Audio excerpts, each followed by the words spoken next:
بسم الله الرحمن الرحيم. السلام عليكم البنات، ان شاء الله تكونوا كامل بخير بصحه جيده. اليوم طليت عليكم بهذه الحلوى بزاف بنينه من اروع والذ ما يكون. جبتها لكم بديكور تاع العمره. تحبوا تغيروا فيها، تحبوا ديروا يعني ديكور تاع العيد، تاع الزواج، تاع يعني على حسب المناسبه. اهم حاجه في الوصفه هذه هي اولا مقادير الصابلي اللي راح نخدموه من ألذ واروع ما يكون بواحد النكهه رائعة. وثانيا الحشو اللي تجي بزاف بنين، تقدروا تستعملوه الحشو اي نوع تاع حلويات. ومباشرة نروحوا للوصفة بلا ما تنسوني البنات فضلا وليس امرا جيموا تعليق اذا عجبتكم الوصفة. هنا راني دايره المقادير تاع 500 غرام. هذه المقادير خرجوا لي 60 حبة. درت 500 غرام مارغرين بدرجة حرارة الغرفة. ضفت معاها كاس سكر كلاصي. اولا يعني العجينه نتاع الصابلي باه تنجح لكم، خلطوا اولا السكر كلاصي مع المارغرين مليح حتى تحصلوا على خليط كريمي. وبالنسبه للاضافه هي لاروم تاع نواه كوكو او جوز الهند. بصراحه يعني لاروم هذه او النكهه هذه تمد قاطو ونكهه ولا اروع بزاف بنين. درت 2 بيضات كاملين مع 2 صفار البيض. يعني اللي تحب دير العلبة تاع 250 غرام تقسم كل المكونات على 2. هنا كي خلطوا بالتدريج هكذا باه ينجح معاكم، ما يتكمش معاكم في الفرن ويجيكم طري. هنا بعد ما خلطت هذاك البيض عندي كيما شفتوا معايا نص كاس نتاع الزيت راح نديرو بالتدريج. في نفس الوقت راني نخلط، تقدروا بالباتور او تستعملوا اليد تاعكم عادي. هنا كيما راكم تشوفوا خلطتهم. بعدها رايحه نضيف نشا راهي مد خفه للقاطو. انا درت 6 مغارف تاع نشا مع كيس خميره كيميائيه. هنا راني نضيف فرينه بالتدريج حتى نتحصل على العجينه تكون عجينه طريه. هنا اذا يبستوا العجينه بزاف راح تتقلص في الفرن، واذا خليتوها طريه بزاف راح تتحل وتولي الحبه كبيره. على هذه لازم تعرفوا القوام تاع العجينه. شوفوا القوام ما تكونش تلصق وما تكونش يابسه تتشقق. هاوليكم القوام. اذا يعني العجينه نشفت لكم بزياده يعني معلومه، تقدروا تضيفوا لها شويه نتاع المارغرين وتكملوا تخلطوا. اذا جاتكم طريه عاودوا ضيفوا الفرينه اكيد. هنا باستعمال كيس بلاستيكي اكيد لازم نطبع انا على الكيس، ما نطبعش مباشره، لانه اذا ضفت الفرينه وطبعت راح تزيد العجينه تنشف معايا. حليتها بسمك يعني كما راكم تشوفوا السمك تاع الصابلي العادي، وطبعت بهذا الطابع الدائري. انتم تقدروا تغيروا في الوصفه كيما تحبوا، فقط يعني المقادير ما تغيروهمش، راه يجي بزاف بنين هذا الكاطو.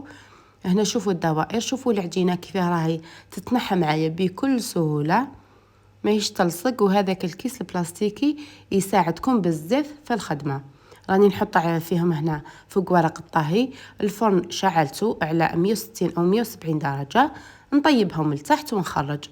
انا الفور تاعي فونتيلي على هذه طيب لي من الفوق، وانتم تقدروا تشعلوا له شويه برك من الفوق. هذيك العجينه عاودت طبعتها، حليتها وطبعتها. هنا هاي لكم النتيجه. دوك نطيبوا ونرجع لكم. هنا بعد ما طاب معايا كما راكم تشوفوا خلوه باللون هذا الذهبي، ما تخلوهش يتحمر، يدير برك يعني تحميره خفيفه، راه ماهوش حاجه يعني اللي يطيب من الداخل. وهنا نروحوا للحشو كما قلت لكم يجي بزاف بنين. عندي كميه من القطايف. هنا جبت هذه العلبه تاع القطايف، نحمصهم في الفرن، نحمصهم ومره على مره نحرك باه يتحمصوا كامل بنفس اللون الذهبي. وعندي البيمو هذا، تقدروا ديروا قفريط الحشو، تقدروا يعني تبدلوا فيه. هنا انا استعملت هذا الكاطو ورحيته، درت منه 2 كيسين او كاس وشبي اكثر من نص، جاتني مقدار مضبوط. درت درت معاه 2 كيسين كاوكاو و2 كيسين تاع القطايف. هنا راح نخلط هذه المكونات ونضيف لهم المربى ديروا حوالي نص كاس تاع مربى، وكملوا لموا بماء الزهر حتى تحصلوا على عجينه تكون طريه. دوك تشوفوا ديروها طريه شويه بزياده، خلوها ترتاح شوي، لانه هذاك الكاوكاو راه يشرب، رايحه تزيد تنشف معاكم شويه. بعدها رايحه نطبعها بنفس الطريقه اللي طبعت بها الصابلي تاعي. حلوها ثاني بنفس السمك. هنا نحلها باستعمال اكيد الكيس البلاستيكي ونطبعها. البنات من فضلكم خلوا لي جيم وتعليق هكذا، يعني باه يطلعوا لكم وصفاتي. راني كل مره نشارك معكم حلوه جديده وبزاف يعني اقتصاديين الحلويات اللي نشارك معكم. وكاين الحلويات تاع الاعياد تاع المناسبات. قناتي متنوعه، يعني اللي تحب تستفاد تخلي اشتراك وتتفاعل مع الوصفات اللي نحطهم. هنا قلبت هذيك بعد ما طبعتهم هذاك الحشو قلبته باه يتنحوا معايا بسهوله. وهذا الصابلي ندهنه دهنه خفيفه برك بالمربع باه يلصق فيه هذاك الحشو. هنا ندهن الحبات كما راكم تشوفوا، ونجيب الحشو هذاك ونحطه في الوسط ونلصق كل حبه مع الحبه الثانيه. نتيجة راهي قدامكم، طريقة يعني بزاف سهلة. الكاطو هذا راه بزاف بنين. تقدروا كما قلت لكم تبدلوا الديكور كما تحبوا على حسب المناسبة اللي عندكم، او تقدروا تقلصيو بالشيكولا وديروه يعني بدون تزيين. المهم يجي بزاف بنين. هنا بالنسبة للشيكولا البيضاء عندي كل 100 غرام كي نذوبها على حمية مائي نضيف لها مغرفة صغيرة نتاع الزيت ونخلط. هنا بعد ما ذوبتها راح نقلاصي الكاطو بهذه الطريقة. أن هذه هي طريقتي اللي نقلاصي بها، تساعدني بزاف في الخدمة. ونحطهم فوق البلاستيك كما راكم تشوفوا هكذا باه من بعد يتنحيو معايا بكل سهولة وما يلصقوش. هنا نكمل نقلاصي كامل الحبات بنفس الطريقة.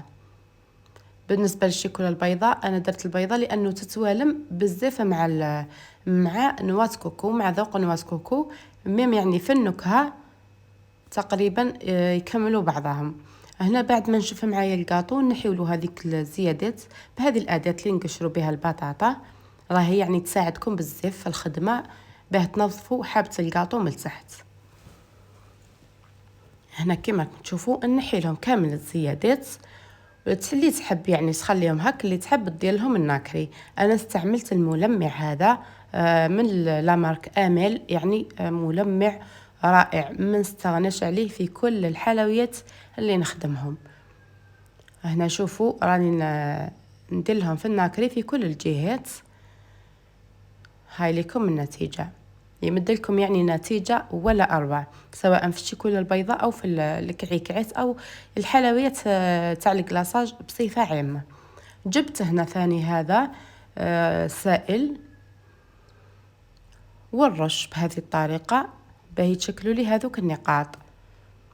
حبيت يعني نمدلكم الطريقة كاملة تاع الديكور، يعني اللي تحب تستفاد، وكل وحدة تبدل حسب الذوق تاعها حسب المناسبة كما قلت لكم. هنا نخليوه ينشف وبعدها راح نلصق له هذا الموتيف هذا تاع العمرة. عندي هذا اللي موتيف كما شفتوا راهم فيهم يعني بزاف الاشكال والانواع، فيهم بزاف على حسب المناسبات. هنا نحي له هذاك كاين بزاف اللي ما يتبلهوش هذه انه راه فيهم هذا الغلاف من الفوق لازم تنحوه. وزدت نحيت هذاك اللي من تحت ونلصق فوق الحبة تاع الكاطو.